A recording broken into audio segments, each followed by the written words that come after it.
ان کو جو فضیلت ملی وہ اس سوز عشق کی وجہ ملی۔ آپ غور فرمائیے کہ فرشتوں میں عبادت کی صلاحیت ہے مگر عشق الہی کی پڑیا ان کے پاس نہیں ہے، یہ فقط انسان کو حاصل ہے۔ انسان کے اندر محبت الہی کا جذبہ، ولولہ، درد محبت ہوتی ہے، یہ اللہ کے لیے اداس ہوتا ہے، اللہ کے نام پر سب کچھ قربان کرنے کے لیے تیار ہوتا ہے۔ یہ صفت اللہ نے فقط انسان کو عطا فرمائی، فرشتوں میں یہ صفت نہیں ہے۔ وہ تو فرما بردار بندے ہیں، لا یعصون اللہ ما امرہم ویفعلون ما یؤمرون، روبوٹ جیسے کام کر رہے ہوتے ہیں، اللہ کے حکم پر وہ کام میں لگے ہوئے ہوتے ہیں۔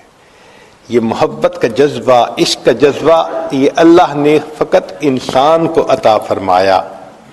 چنانچہ یہ محبت ایک وجدانی کیفیت ہے۔ ہر انسان کو اپنی زندگی میں عشق سے واسطہ پڑتا ہے، ہر انسان کو اپنی زندگی میں عشق سے واسطہ پڑتا ہے۔ یہ الگ بات ہے خالق کا ہو یا مخلوق کا ہو۔ خالق کے عشق سے مراد وہ تمام محبتیں جو شریعت کے مطابق ہیں، اللہ کی محبت، نبی علیہ السلام کی محبت، صحابہ کی، اولیاء کی، ماں باپ، میاں بیوی، یہ تمام محبتیں جو شریعت میں جائز ہیں ان کو اللہ کی محبت کہتے ہیں، اور جو دائرہ شریعت سے ہٹ کر ہیں، نفسانی، شیطانی، شہوانی، ان کو مخلوق کی محبت کہتے ہیں۔ تو واسطہ تو ہر بندے کو پڑتا ہے۔ دل بہر محبت ہے، محبت یہ کرے گا، لاکھ اس کو بچا تو یہ کسی پر تو مرے گا، پتھر سے ہو، خدا سے ہو یا پھر کسی سے ہو، آتا نہیں ہے چین محبت کیے بغیر۔ اس کی مثال یوں سمجھ لیجئے کہ یا تو کمرے کے اندر روشنی ہوگی، اگر روشنی نہ ہوئی تو اندھیرا ضرور ہوگا۔ اسی طرح یا تو انسان کے دل میں اللہ رب العزت کی محبت کی روشنی ہوگی، اگر وہ نہ ہوئی تو مخلوق کی محبت کا اندھیرا ضرور ہوگا۔ کوئی بندہ یہ نہیں کہہ سکتا کہ میرے دل میں تو کسی کا عشق ہے ہی نہیں۔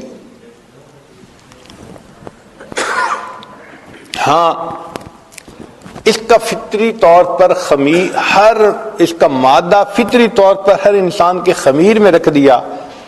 جب ماحول مناسب ملتا ہے تو پھر وہ پھلتا پھولتا ہے۔ جیسے بیج ہوتا ہے نا، بیج کو مناسب زمین مل جائے، ماحول مل جائے تو درخت بن جاتا ہے، پھل پھول دیتا ہے۔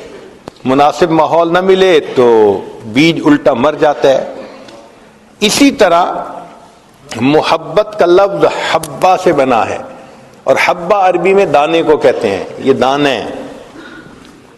اس کو اگر نیکی کا ماحول مل جائے تو انسان کے اندر اللہ کی محبت کا بیج وہ پھر پھل پھول دینے شروع کر دیتا ہے، نیکیوں کے اعمال ظاہر کرتا ہے۔ اور اگر ماحول مناسب نہ ملے تو یہ پھر بیج مر جاتا ہے۔ چنانچہ سمندر کے اندر جب چاند کی پہلی تاریخ ہوتی ہے تو سمندر بالکل کام اینڈ کوائٹ ہوتا ہے، کوئی لہریں نہیں ہوتی۔ لیکن جب 14ویں کا چاند ہوتا ہے نا تو مد جزر ہوتی ہے، ہائی ٹائیڈ اس کو کہتے ہیں۔ حتیٰ کہ اس کے باقاعدہ سکیجول بنے ہوئے ہیں، اور جو بحری جہاز چلتے ہیں وہ اس کا خیال رکھ کے چلتے ہیں کہ ایسا نہ ہو کہ کہیں ہائی ٹائیڈ میں جہاز کسی ایکسیڈنٹ کا شکار نہ ہو جائے، ڈوب جاتے ہیں جہاز۔ تو دیکھیے، جب چاند پوری آب و تاب پہ ہوتا ہے تو سمندر کا پانی اچھلتا ہے۔ کیوں اچھلتا ہے؟ اس کی لہریں ہوتی ہیں، مقناطیسی لہریں، اس کی گریویٹیشنل فورس ہوتی ہے، وہ کھینچتی ہے۔ تو جس طرح چاند کی مقناطیسی لہریں سمندر کے پانی کو اپنی طرف متوجہ کرتی ہیں، اسی طرح اگر چاند سامنے ہو، یہ چاند جیسی کوئی صورت سامنے ہو تو بندے کے دل میں بھی پھر محبت کی لہریں اٹھتی ہیں۔ اب یہاں سے ایک اشکال کا پتہ چلا کہ ایک صحابی تھے سیدنا حذیفہ رضی اللہ تعالیٰ عنہ، ایک دن اپنے گھر میں تھے، کہنے لگے نافق حنظلہ، حنظلہ منافق ہو گیا، اور یہ کہتے ہوئے نبی اسلام کی خدمت میں چل پڑے۔ راستے میں صدیق اکبر ملے، پوچھا کیا حال ہے؟ کہنے لگے نافق حنظلہ. بھائی کیوں؟ کہ جو نبی علیہ الصلوۃ والسلام کی مبارک صحبت میں دل کی کیفیت ہوتی ہے، گھر جاتے ہیں تو وہ نہیں ہوتی، تو یہ تو منافقت ہے، یہ تو درنگی ہے. تو صدیق اکبر کہنے لگے کہ ہاں یہ تو ہمارے ساتھ بھی ہوتا ہے، اور پوچھتے ہیں. چنانچہ نبی علیہ السلام کی خدمت میں حاضر ہوئے. اے اللہ کے حبیب صلی اللہ علیہ وسلم، ہمارے ساتھ یہ معاملہ. نبی علیہ الصلوۃ والسلام نے فرمایا حذیفہ، جو کیفیت میری صحبت میں تمہارے دل کی ہوتی ہے، اگر ہر وقت رہے تو فرشتے راستہ چلتے تم سے مصافحہ کرنے لگ جائیں. یہ تو گاہے گاہے کہیں کہیں ہوتی ہے. تو یہاں تک تو بات سمجھ آ گئی. اب علماء نے لکھا کہ دیکھیں صحابہ رضوان کی کیفیت میں کوئی فرق نہیں تھا کہ وہاں محبت زیادہ تھی، گھر آ کے محبت کم تھی. فرق یہ تھا کہ جب نبی علیہ الصلوۃ والسلام کی صحبت میں جاتے تھے تو وہاں حسن کا چاند سامنے ہوتا تھا، تو صحابہ کے دل میں مد و جزر ہوتی تھی محبت کی. اور جب گھروں میں آ جاتے تھے تو جیسے پہلی تاریخ کو سمندر کام میں انکوائٹ ہوتا ہے، دل کی وہ کیفیت ہو جاتی تھی.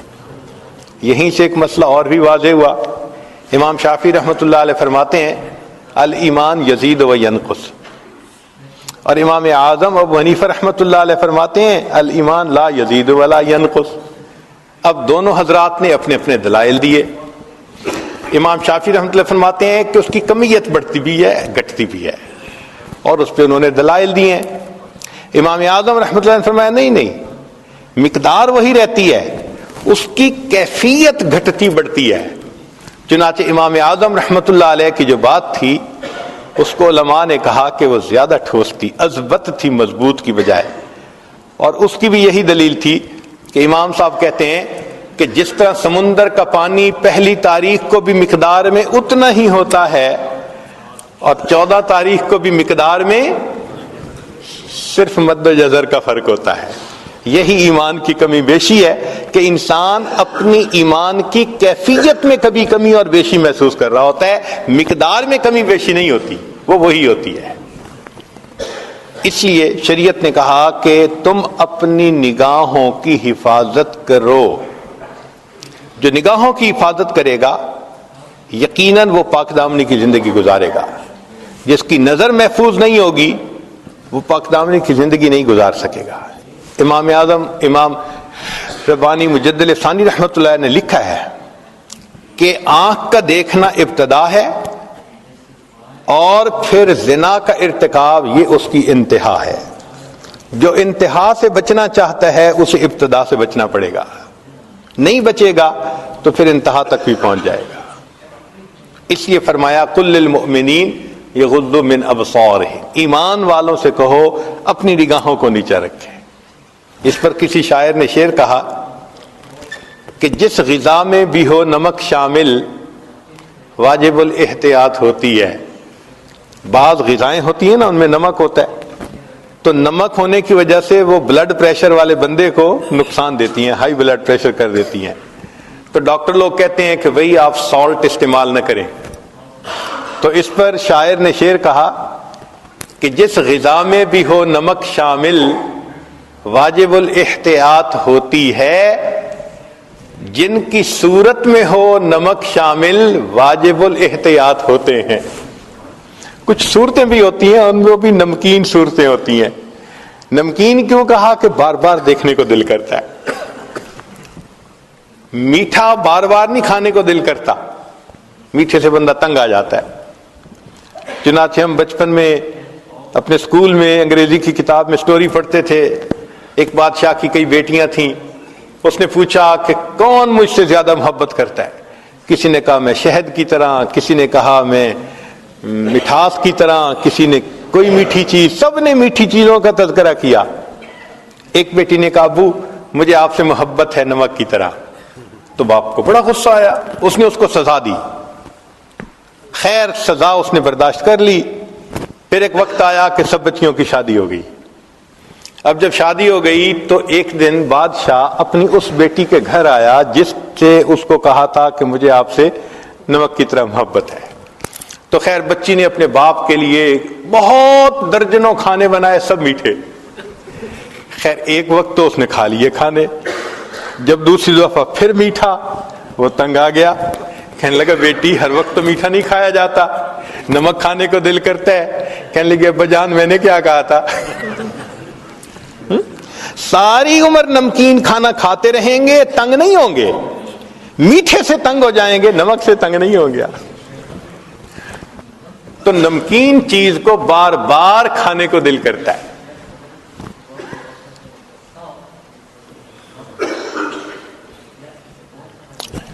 اس لیے اس دنیا میں ہر انسان کے دل میں اللہ رب العزت کے ساتھ محبت ہوتی ہے، صرف ماحول ملنے کی بات ہوتی ہے۔ آپ دیکھیں کوئی بہت ہی گناہگار انسان ہو، گناہوں میں لتھڑا ہوا، اس کو بھی ذرا نیکی کے ماحول میں آپ لے کے آئیں، آپ دیکھیں اس کے اندر اللہ کی محبت کا جذبہ بیدار ہونا شروع ہو جائے گا۔ اس لیے نبی علیہ السلام نے فرمایا خیارکم فی الجاہلیت خیارکم فی الاسلام اذا فقہوا، کہ جو تم میں سے بدکاری میں آگے بڑھے ہوئے تھے جاہلیت میں، نیکی پر آئیں گے تم سے آگے بڑھ جائیں گے جب وہ سمجھ پا جائیں گے۔ تو جذبہ تو اندر ہوتا ہے نا بندے کے، تو یہ محبت کا جذبہ اللہ رب العزت نے ہر بندے کے دل میں رکھا، صرف اس کو مناسب ماحول ملنے کی ضرورت ہوتی ہے۔ چنانچہ اس کائنات میں جتنا اللہ رب العزت کو چاہا گیا، جتنا اللہ تعالی سے محبت کی گئی، جتنا ٹوٹ کے اللہ سے پیار کیا گیا، جتنا تنہائیوں میں اللہ کو یاد کر کے آنسو بہائے گئے، جتنا راتوں کو اللہ کو پکارا گیا یا اللہ کے لیے انسان اداس ہوا، کوئی دوسری ہستی ایسی نہیں کہ جس سے اتنی محبت کی گئی ہو۔ یہ فقط اللہ کی شان ہے۔ ہم ہوئے، تم ہوئے کہ میر ہوئے، اس کی زلفوں کے سب اسیر ہوئے، سب اللہ کے چاہنے والے ہیں۔ ندان نما گل خنداں چ رنگ بو دارد، کہ مرغ ہر چمنے گفتگوئے او دارد۔ میں نہیں جانتا کہ اس مسکرانے والے پھول کی رنگ اور خوشبو کیسی ہے کہ باغ کے ہر پرندے کو میں نے اسی پھول کی گفتگو کرتے ہوئے سنا ہے۔ تو اللہ رب العزت کا بھی یہی معاملہ، جتنے آپ سب حضرات یہاں آئے بیٹھے ہیں، اللہ کی محبت آپ کو کھینچ کے لائی ہے۔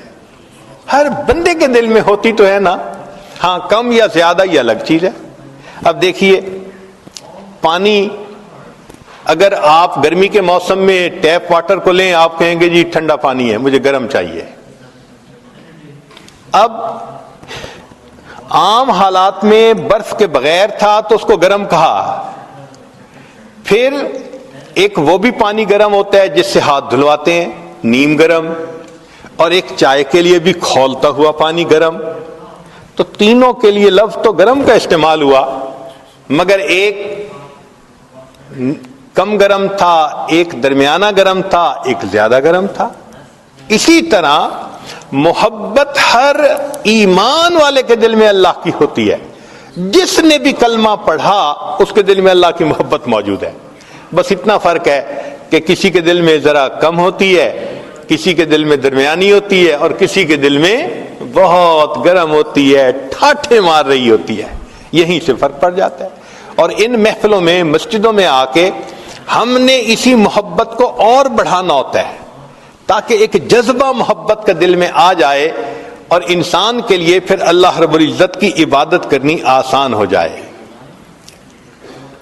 اگر یہ محبت الہی انسان کے دل میں نہ ہو تو پھر انسان کی قیمت ہی کیا ہے؟ چنانچہ فرمایا کچھ اور ہی نظر آتا ہے کاروبار جہاں، نگاہ شوق اگر ہو شریک بے نائی، نگاہ شوق میسر نہیں اگر تجھ کو، تیرا وجود ہے قلب و نظر کی رسوائی۔ اگر انسان کے اندر عشق والی نظر ہی نہیں تو پھر اس کے اندر ہے کیا؟ پھر اس کو دوسرے جانداروں پر فضیلت کس لحاظ سے ہے؟ اسی لیے تو ہے کہ یہ اللہ رب العزت سے محبت کرتا ہے، اللہ رب العزت کے اوپر اپنی جان دیتا ہے۔ عقل و دل و نگاہ کا مرشد اولی ہے عشق، عقل و دل و نگاہ کا مرشد اولی ہے عشق، عشق نہ ہو تو شرع و دین بت قدائے تصورات۔ اگر دین سے محبت الہی کو نکال دیا جائے تو پیچھے چند تصورات کے اور کیا بچتا ہے؟ تو اصل چیز تو اللہ کی محبت ہے. یہ پوری شریعت کا نچوڑ ہے. چنانچہ مومن کی زندگی کو دیکھیں، اس میں عاشق کی تمام علامتیں پائی جاتی ہیں. مثلا کوئی بھی عاشق ہوگا، سب سے بڑی علامت کہ وہ بار بار محبوب کے گھر کی طرف چکر لگائے گا، اس کا گزارا نہیں ہوتا. مومن کو دیکھو، کم از کم دن میں 5 مرتبہ اپنے گھر سے اللہ کے گھر کی طرف، جیسے اذان سنی بھاگتا ہے، ایک نماز پڑھی دوسری اذان سننے کے لیے انتظار. نبی علیہ الصلوۃ والسلام فرمایا کرتے تھے ارحنی یا بلال، بلال میری آنکھوں کو ٹھنڈک پہنچا دے، اذان دے کر میرے دل کو ٹھنڈک دے دے. نبی علیہ الصلوۃ والسلام کو اذان اتنی اچھی لگتی تھی. چنانچہ سیدہ شریکہ لانا فرماتی ہیں کان رسول اللہ صلی اللہ علیہ وسلم یحدثنا ونحدثہ، کہ نبی علیہ السلام ہم سے گفتگو کر رہے ہوتے تھے، ہم نبی علیہ السلام سے گفتگو کر رہے ہوتے تھے، لیکن جیسے ہی اذان کی آواز آتی تھی کأنہ لم یعرفنا ولم نعرفہ، ایسے نبی علیہ السلام اذان کی آواز سن کے ہو جاتے تھے وہ ہمیں نہیں پہچانتے، ہم ان کو نہیں پہچانتے، بیگانہ ہو جاتے تھے. کیوں؟ اس وقت نماز کے لیے مسجد میں تشریف لے آتے تھے. ایک اور حدیث مبارکہ میں فرمایا کہ وَإِذَا سَمِعَ الْأَذَانَ كَأَنَّهُ لَا يَعْرِفُ أَحَدٌ مِّنَ النَّاسِ، نبی علیہ السلام ایسے ہوتے تھے کسی بندے کو پہچانتے ہی نہیں ہیں، جیسے بس محبوب کی آواز آ جاتی تھی کانوں میں، اللہ اکبر، اب ہر طرف سے ہٹ کٹ کے مسجد کی طرف جانے کی تیاری ہو جاتی تھی. تو مومن دن میں 5 مرتبہ اپنے محبوب کے گھر کی طرف وضو کر کے چلتا ہے. حدیث مبارکہ میں ہے جو وضو کر کے مسجد کی طرف چلے ایسا ہی ہے جیسے حاجی حج کا احرام باندھ کر اللہ کے گھر کی طرف جا رہا ہوتا ہے. تو دیکھو چکر لگے نا مسجد کے، اور مسجد میں آ کے پرسکون. المؤمن فی المسجد کالسمک فی الماء، جیسے پانی میں مچھلی پرسکون ہو جاتی ہے، مومن مسجد میں آتا ہے تو اس طرح پرسکون ہو جاتا ہے، کیونکہ محبوب کا گھر ہے. یہاں اللہ رب العزت کی محبت کا جذبہ پورا ہوتا ہے. ہمارے اکابر نماز کو حاکم وقت کی بیگار سمجھ کے نہیں پڑھتے تھے. ہمارے اکابر نماز کو حاکم وقت کی بیگار سمجھ کے نہیں پڑھتے تھے، بلکہ سبب لقائے یار سمجھ کے پڑھا کرتے تھے. تو اللہ سے ملاقات کا ذریعہ ہے. آج جن کو تعلق ہوتا ہے تھوڑی دیر بعد فون، پھر فون ہٹتا ہے، کچھ کام کیا نہ کیا دوبارہ پھر فون، یہ بار بار فون. کبھی فون کو دیکھ رہے ہوتے ہیں میسج آیا کہ نہیں آیا، کوئی مسڈ کال آئی کہ نہیں آئی. تو جس طرح محبوب کے فون کا انتظار ہوتا ہے، مومن کو اللہ رب العزت کے گھر پہنچنے کے لیے اذان سننے کا ایسے انتظار ہوا کرتا ہے. ایک نماز پڑھتا ہے، دوسری نماز کا انتظار شروع ہو جاتا ہے، تیسری نماز کا انتظار. اور جب نماز پڑھتا ہے تو وہ تو پھر محبوب سے ہم کلامی اور ملاقات، محبوب کا دیدار ہوتا ہے. اس لیے نماز میں فرمایا ان تعبد اللہ کأنک تراہ فإن لم تکن تراہ فإنہ یراک، کہ اول تو نماز ایسے پڑھو جیسے تم اللہ کو دیکھتے ہو. یہ کیفیت حاصل نہیں تو کم سے کم ایسے پڑھو جیسے وہ تمہیں دیکھ رہا ہے. تو بھئی محبوب کے سامنے تو ہے نا. تو دن میں 5 دفعہ مشق کروائی کہ جیسے محبوب کے سامنے ہم محبوب کو دیکھ رہے ہیں، محبوب ہمیں دیکھ رہے ہیں. 5 مرتبہ اس مشق کو کر کے بھی انسان کا دل نہیں بھرتا. دل چاہتا ہے کہ اور زیادہ کے لیے پھر وہ نفلوں کو بہانہ بنا لیتے ہیں. چنانچہ کبھی تحیۃ الوضو، تحیۃ المسجد، کبھی اشراق، کبھی صلاۃ الضحیٰ، کبھی اوابین، کبھی تہجد. یہ تمام نوافل اصل میں محبت کے اس جذبے کو پورا کرنے کا ذریعہ ہوتے ہیں. ہم لوگ نوافل پڑھتے ہیں ثواب کی وجہ سے. بھئی اشراق پڑھ لو، 1 حج 1 عمرے کا ثواب ملے گا، تو ہم تو ثواب کی خاطر پڑھتے ہیں. لیکن جو اللہ والے ہوتے ہیں وہ صرف ثواب کو سامنے نہیں رکھتے، وہ تو اللہ کی محبت میں ڈوب کے اس کی عبادت کر رہے ہوتے ہیں. کسی نے کیا اچھی بات کہی، بندگی سے ہمیں تو مطلب ہے، بندگی سے ہمیں تو مطلب ہے، ہم ثواب و عذاب کیا جانے، کس میں کتنا ثواب ملتا ہے، عشق والے حساب کیا جانے. محبت والوں کو کیا پتا کیا ثواب کتنا ہوتا ہے، وہ تو اللہ کی محبت میں پڑھ رہے ہوتے ہیں.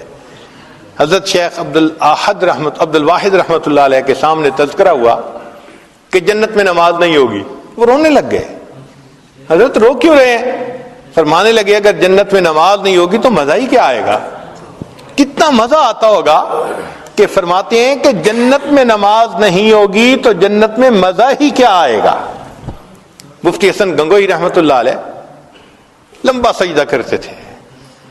کسی نے کہا کہ حضرت اتنا لمبا سجدہ؟ مان لگے جب میں سجدہ کرتا ہوں میری کیفیت ایسی ہوتی ہے، میں نے اپنے آقا کے قدموں پہ سر رکھ دیا، میرا سر اٹھانے کو دل نہیں چاہتا.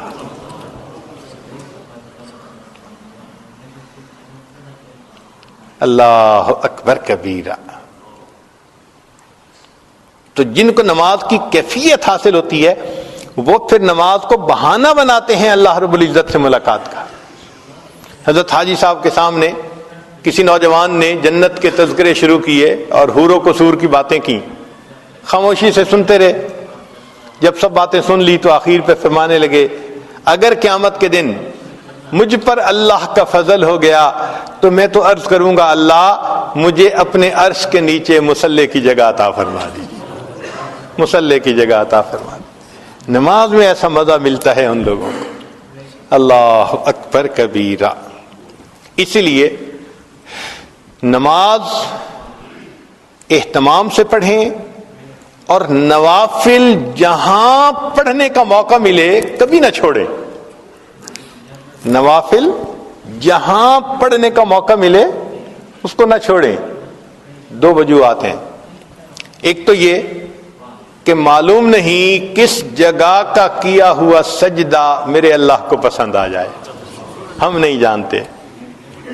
تو کیا پتا کون سا سجدہ پسند آ جائے، اس لیے نفل کا موقع مل رہا ہے تو ضرور پڑھو، چھوڑنا نہیں چاہیے. اور دوسری بات یہ کہ جو نوکر ذاتی وقت میں مالک کا کام کرتا ہے نا تو مالک کو زیادہ پیارا لگتا ہے. دیکھیں ڈیوٹی میں تو ہر کوئی کام کرتا ہے. اب آپ کا اگر ایک خادم کہے او جی میں آتے ہوئے آپ کے لیے بڑا اچھا شہد مل رہا تھا، مجھے آدھا گھنٹہ لگا، میں شہد لے کے آیا ہوں. لوگ پورے دن کی ڈیوٹی سے وہ محبت دل میں نہیں آنی جو اس آدھے گھنٹے شہد لانے کی وجہ سے دل میں محبت آ جائے گی کہ اس نے ذاتی وقت میں میرا کام کیا. اس لیے ایک ہوتا ہے ضابطے سے لینا اور ایک ہوتا ہے رابطے سے لینا.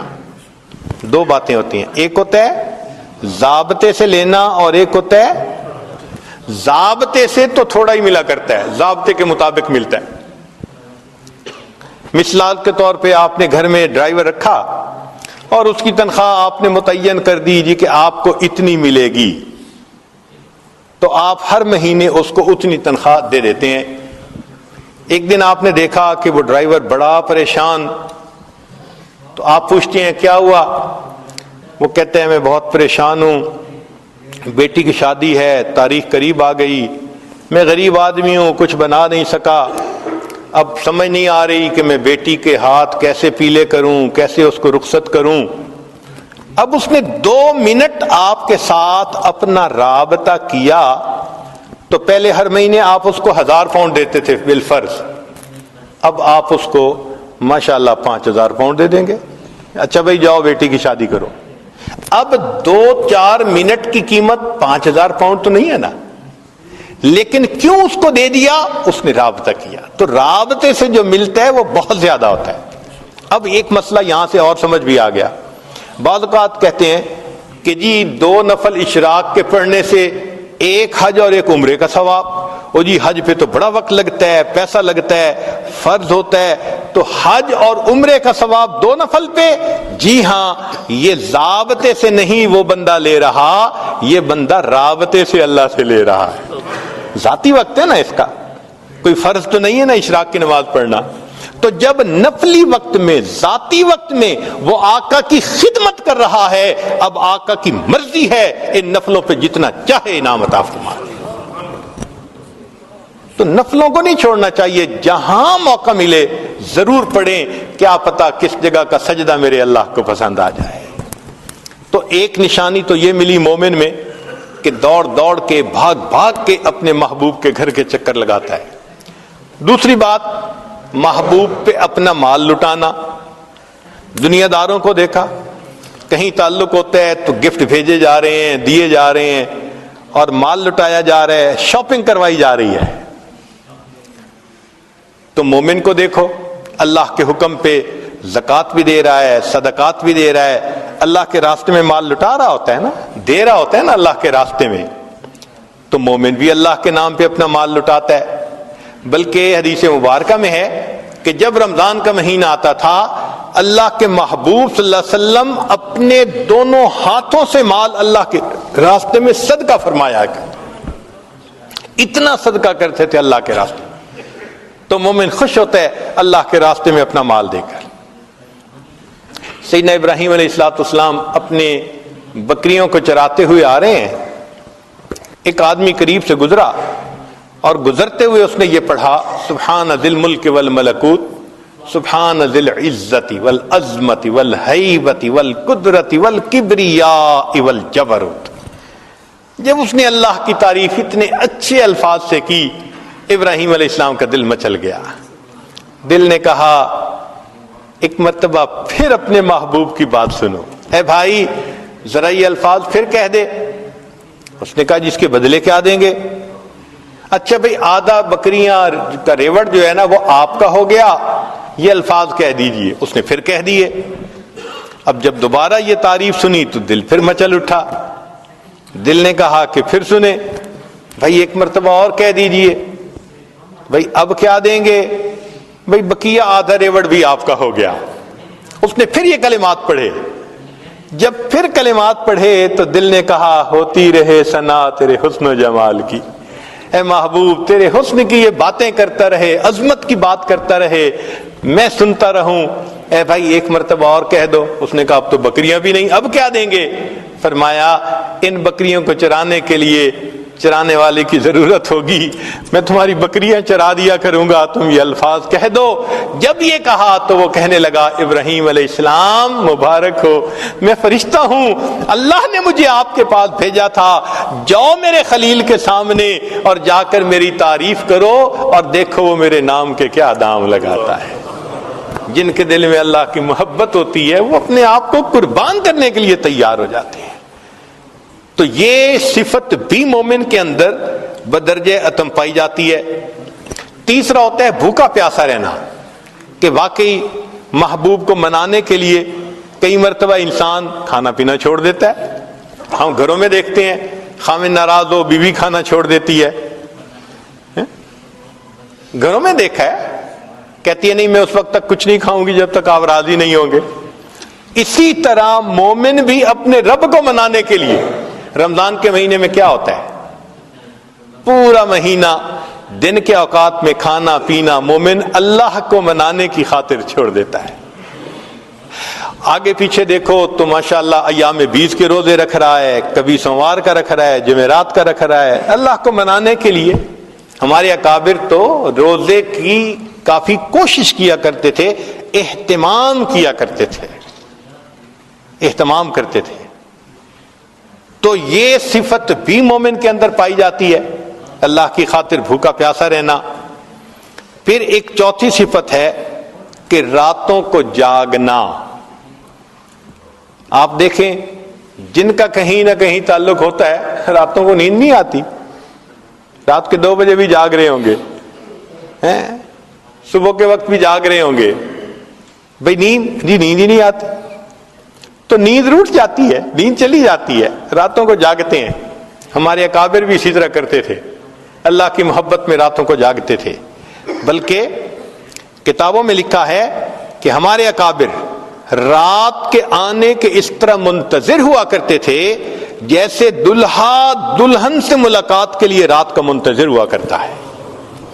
ایسے وہ رات کے منتظر ہوتے تھے کہ ہم مصلی پہ آئیں گے, اپنے رب کی عبادت کریں گے.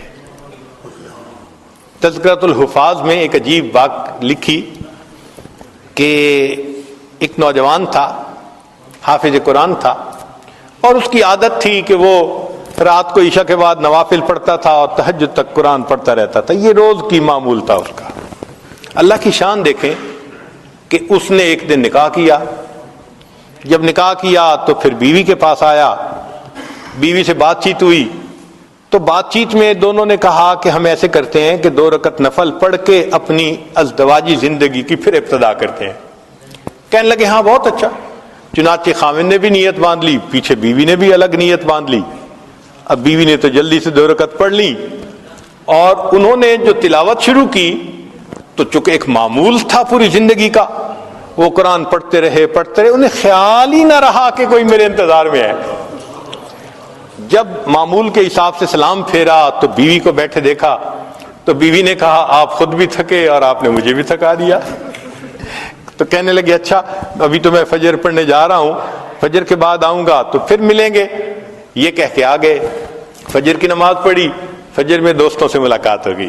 اب دوست تو پھر یار ہوتے ہیں نا, پوچھتے ہیں. کسی نے کہا سناؤ مہمان کو کیسے پایا, جھوٹ کا تو زمانہ نہیں تھا کہ جھوٹ بول کے کچھ کہہ دیتے.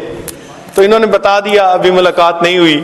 تو کسی نے کہا تو کیسا مرد ہے, پہلی رات کہتے ہیں کہ بیوی سے ملاقات ہی نہیں ہوئی. تو جب انہوں نے تانا دیا تب اس نوجوان نے کہا کہ اللہ کی قسم میں نے 2 رکعت کی نیت باندھی تھی, قرآن کی لذت نے مجھے بات ہی بھلا دی کہ بیوی میرے انتظار میں بیٹھی ہوئی. تو اللہ والے بھی اللہ کی خاطر راتوں کو جاگتے ہیں. مجھ کو نہ اپنا ہوش نہ دنیا کا ہوش ہے, بیٹھا ہوں مست ہو کے تمہارے جمال میں, تاروں سے پوچھ لو میری روداد زندگی, راتوں کو جاگتا ہوں تمہارے خیال میں. اللہ کی یاد میں راتوں کو جاگ رہے ہوتے ہیں. اللہ کے حبیب صلی اللہ علیہ وسلم بھی راتوں کو اسی طرح جاگتے. سیدہ صدیقہ لانا فرماتی ہیں کہ نبی علیہ الصلوۃ والسلام تشریف لائے, میرے پاس لیٹ گئے.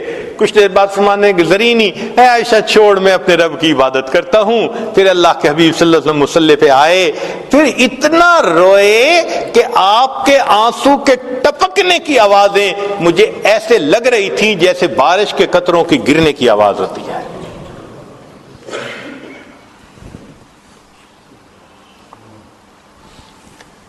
سیدنا ابن عمر رضی اللہ تعالیٰ عنہ کے گھر ایک مرتبہ نبی علیہ الصلوۃ والسلام بھی تشریف لائے اور سیدہ حفصہ رضی اللہ تعالیٰ عنہ بھی تھی, ان کی بہن عمر لانو کی بیٹی.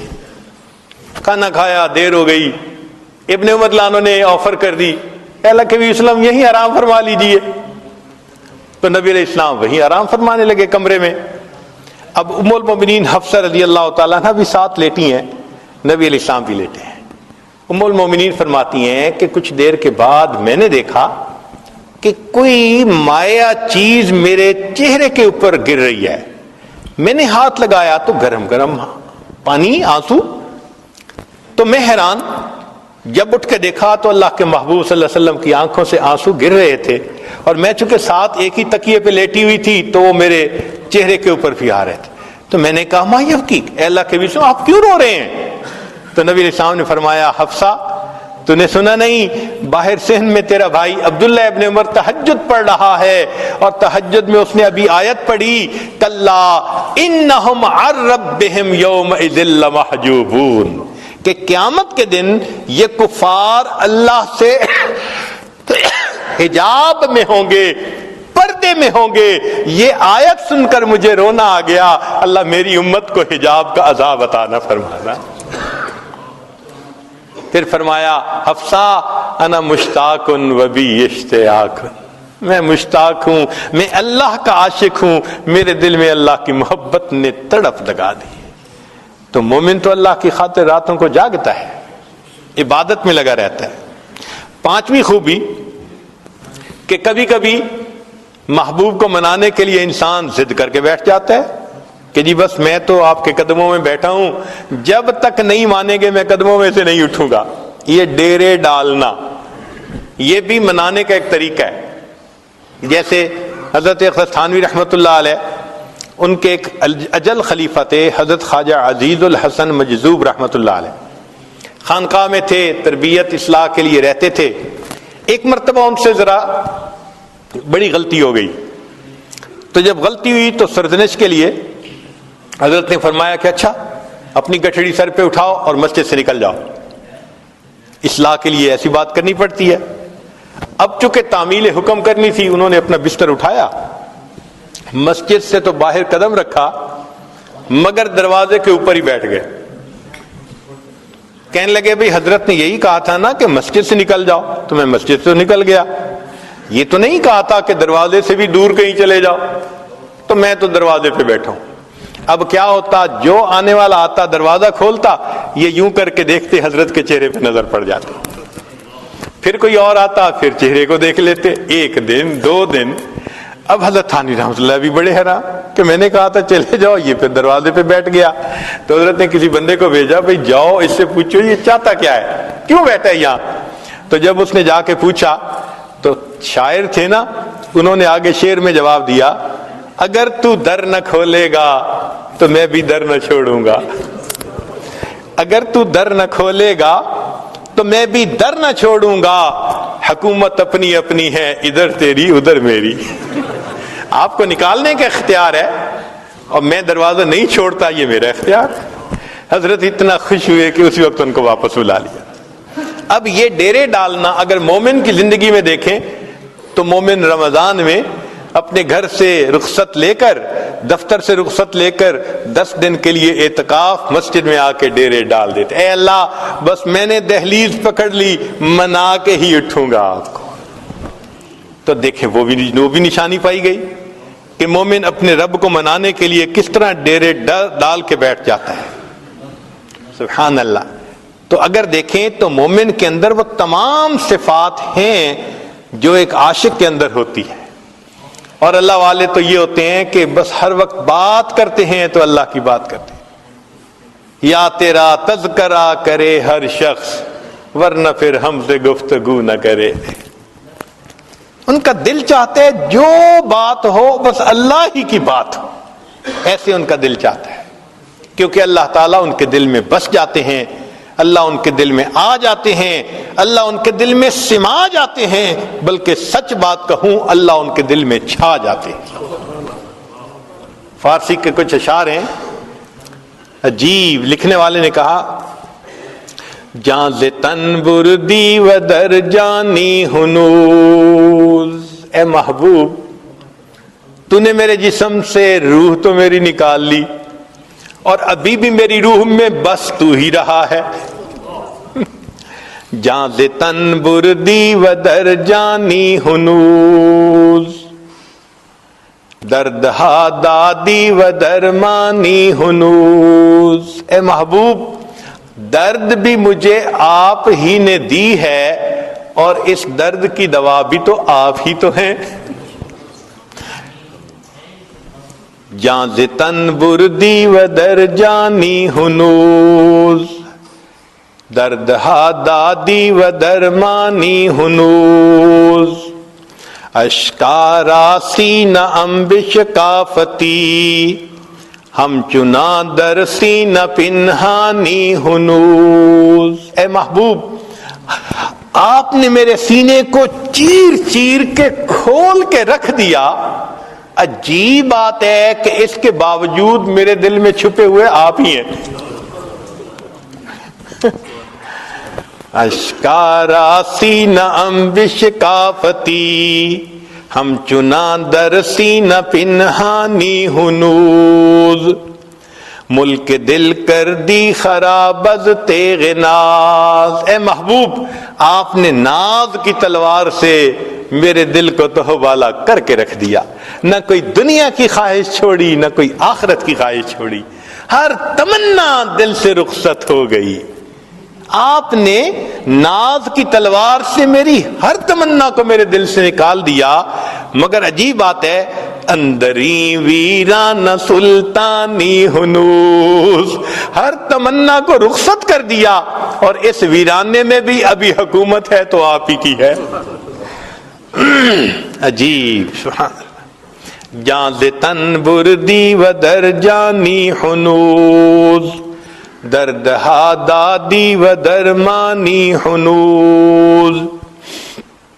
اشکارا سینہ انبش کافتی, ہم چنا در سینہ پنہانی ہنوز.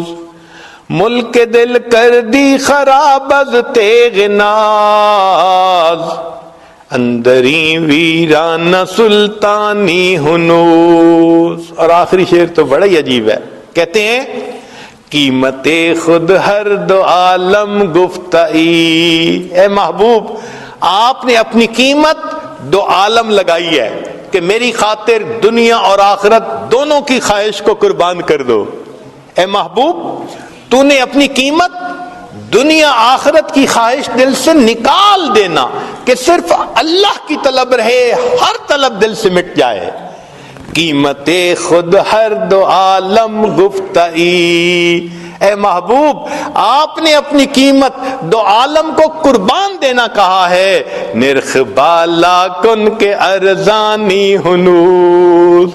اے محبوب قیمت بڑھا دیجئے, آپ نے تو بڑا سستا سودا کر لیا. آپ کی خاطر دو جہان قربان کرنے کون سے مشکل کا. جن کے دل میں اللہ کی محبت ہوتی ہے یوں اللہ کے لیے قربان ہوتے ہیں. مالک ابن دینار رحمت اللہ علیہ فرماتے ہیں گرمی کا موسم, دوپہر کا وقت, شدت کی گرمی تھی, ہر بندہ سائے میں تھا, پرندے درختوں کے پتوں کے سائے میں چھپے بیٹھے تھے. مجھے کسی کام کی خاطر اپنے گھر سے نکلنا پڑ گیا. میں جیسے ہی باہر نکلا تو میں نے گلی میں ایک اپاہج کو دیکھا جس کی دونوں ٹانگیں جڑی ہوئی تھیں اور وہ سرینوں کے بل بیٹھا ایسے گھسٹ گھسٹ کے آگے جا رہا تھا. جب میں اس کے قریب ہوا تو میں نے دیکھا کہ دھوپ کی وجہ سے اس کی جلد سرخ ہو چکی جیسے جلتی ہے, پسینے میں شرابور جیسے نہایا ہوا ہے, اور وہ چلتا جا رہا ہے. میں نے سلام کر کے پوچھا کہ تو کہاں جا رہا ہے؟ اس نے کہا کہ میں حج کے سفر پہ جا رہا ہوں. میں نے کہا کہ میرے گھر کے اندر آؤ, آرام کر لو, جب شام کو سورج کی گرمی کم ہو جائے گی تم پھر اس وقت سفر کر لینا. اس نے کہا مالک ابن دینار آپ تو پاؤں کے ذریعے آرام سے سفر طے کرتے ہیں, میں گھسٹ گھسٹ کے انچ بائی انچ آگے سفر طے کرتا ہوں, وقت زیادہ لگتا ہے, میں راستے میں رکنا نہیں چاہتا. ایسا نہ ہو کہ ادھر ایام حج آ جائیں اور میں ابھی راستے میں پھر رہا ہوں, میں رمان میں کہیں نہیں رکوں گا, منزل پہ پہنچ کے دم لوں گا. میں نے کہا نوجوان میرے گھر تو آرام کر لے, میں تیرے لیے سواری کا بندوبست کر دیتا ہوں, گھوڑے کا انتظام کر دوں گا, تو گھوڑے پہ سوار ہو کے جلدی سفر کرنا, ایام حج سے پہلے پہنچ جائے گا. یہ بات سن کے اس نے میری طرف دیکھا. مالک ابن دینار میں تو تجھے بڑا عقل مند سمجھتا تھا, کیسی بات تو نے کر دی. میں نے پوچھا کیوں؟ کہنے لگا یہ بتائیں اگر کوئی غلام اپنے مالک کو ناراض کر بیٹھے اور پھر معافی کے لیے مالک کے سامنے جانے کا ارادہ کرے, بتاؤ پیدل جانا اچھا لگتا ہے یا سواریوں پہ سوار ہو کے جانا اچھا لگتا ہے؟ میں سمجھ گیا یہ عاشق ہے, ادب ہے اس کے اندر. چنانچہ اس نوجوان نے بات کی پرواہ نہ کی اور دھوپ میں چلتا رہا. اللہ کی شان, اسی سال مجھے بھی اللہ نے حج کی توفیق عطا فرما دی. جب پہلے دن میں نے جمرہ عقبہ کو بڑے جمرے کو کنکریاں مار لی تو اس کے وقت میں نے دیکھا لوگوں کا مجمع ہے, کچھ دیکھ رہے ہیں. پوچھا کون؟ کہنے لگے ایک نوجوان ہے, دعائیں مانگ رہا ہے, سب اس کی دعائیں سن رہے ہیں. میں نے کہا ذرا مجھے بھی راستہ دو. اندر دیکھا وہی نوجوان میں نے دیکھا, احرام باندھا ہوا تھا, اللہ سے دعائیں مانگ رہا تھا. اللہ سب لوگ پاؤں پہ چل کے سواریوں پہ چل کے تیرے گھر کی طرف آئے, میرے مولا میں تو گھسٹ گھسٹ کے تیرے گھر کی طرف پہنچا. میں نے تیرے گھر کا طواف بھی کیا, اللہ میدان عرفات کا وقوف بھی کیا, مزدلفہ کا وقوف کیا. اللہ اب میں نے اس شیطان کو کنکریاں مار کے اپنی نفرت کا اظہار کر دیا. میرے مولا اب قربانی کا وقت ہے. یہ سارے لوگ صاحب استطاعت ہیں, یہ جائیں گے جا کے جانوروں کو قربان کریں گے. اللہ تو جانتا ہے میرے پاس احرام کے سوا کچھ نہیں. اللہ میں اپنی جان آپ کے نام پہ قربان کرنا چاہتا ہوں, اللہ مجھ سے جان کا نذرانہ لے لیجئے. یہ کہہ کے اس نوجوان نے کلمہ پڑھا اور وہیں پر فوت ہو گیا. جن کے دل میں اللہ کی محبت ہوتی ہے وہ تو اللہ کے نام پہ اپنی جانیں قربان کر دیتے ہیں. تو یہ اللہ کی محبت ہر انسان کے دل میں ہے, مگر اس کو بڑھانے کی ضرورت ہے. اللہ تعالی ہمیں بھی توفیق دے تاکہ ہم اس محبت کو بڑھائیں، ہمارے لیے پھر عبادت کرنا آسان، تلاوت کرنا آسان، نیکی کرنا آسان، گناہوں سے بچنا آسان۔ اللہ کی محبت ہر چیز کو آسان کر دیتی ہے۔ قاعدہ قانون ہے، ان المحب لما یحب مطیع، محب جس سے محبت کرتا ہے پھر اس کی عبادت خدمت کرنا پھر آسان ہو جاتا ہے، عبادتیں کرنی آسان ہو جائیں گی۔ اللہ تعالی ہمیں اپنی یاد والی زندگی نصیب فرمائے۔ عربی کے کچھ اشعار ہیں، سن لیجئے، پھر یہ عاجز اپنی بات کو مکمل کر دیتا ہے۔ کسی نے کیا اچھی بات کہی، فرماتے ہیں